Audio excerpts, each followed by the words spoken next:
పునీత అంతోని వారు చిన్నతనం నుండే అనేకమైనటువంటి అద్భుతాలు చేస్తూ ఉండేవారు. ఒకసారి తండ్రి మార్టిన్‌తో కలిసి ఊరు బయట ఉన్నటువంటి తోట పొలానికి వెళ్లారు. ఆ సంవత్సరం పంట బాగా పండింది. కానీ పక్షుల బెడద చాలా ఎక్కువగుంది. అందుకని పక్షులు తోలే పని అంతోని వారికి అప్పజెప్పాడు తండ్రి మార్టిన్. అలా అంతోని వారిని పక్షుల దగ్గర కూర్చోబెట్టి పొలం పనిలో లీనమైపోయాడు తండ్రి. తండ్రి అప్పగించిన పనిని అంతోని వారు ఎంతో శ్రద్ధగా చేస్తున్నారు. ఆ సమయంలో దూరాన ఒక గుడి కనిపించింది. వెంటనే అంతోని వారిలో ప్రార్థనా శక్తి ఒక్కసారిగా పెల్లుబిక్కింది. ఒక ప్రక్కన బాధ్యత, మరో ప్రక్కన ప్రార్థనా శక్తి. ఏం చేయాలో అంతోని వారికి అర్థం కాలేదు. దైవ చిత్తం తెలుసుకుందాము అని కొద్దిసేపు ప్రార్థనలో గడిపారు. ఇంకా దేవాలయానికి వెళ్ళవలసిందే అని నిర్ణయించుకున్నారు. పక్షులన్నిటినీ పిలిచి పక్కనే ఉన్న ఫామ్ హౌస్ కి తీసుకుని వెళ్ళి అక్కడ ఒక రూములోకి పంపించి ఆ రూముకి తాళం పెట్టి అంతోని వారు ఏమీ తెలియనట్టు దేవాలయానికి వెళ్లి ప్రార్థనలో లీనమైపోయారు. సాయంత్రం కావస్తుంది. కుమారుడు కనిపించలేదు.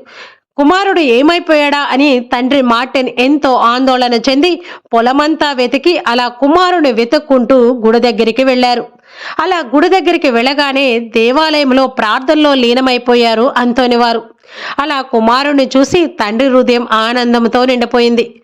కొద్దిసేపటి తర్వాత తండ్రి వచ్చాడు అని గమనించినటువంటి అంతోని వారు వెంటనే పరిగెట్టుకొని వచ్చి తండ్రిని కౌగలించుకున్నారు.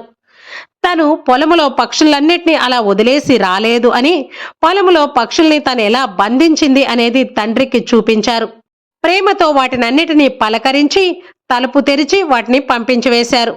అవి కూడా ఎంతో అభిమానంతో అంతోని వారి వంక చూసి సంతోషంగా ఆకాశంలోకి ఎగిరిపోయాయి.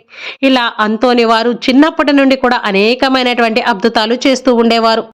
అయితే ప్రియ క్రైస్తవ సహోదరి సహోదరులారా, అంతోని వారు ఇంత గొప్పగా అద్భుతాలు చేయడానికి గల కారణం ఏమిటి అంటే ఆయన జీవించినటువంటి పవిత్ర జీవితమే.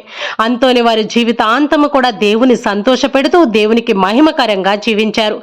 అందుకే దేవుడు అంతోని వారి ద్వారా అనేకమైనటువంటి అద్భుతాలు చేయిస్తూ వస్తున్నారు.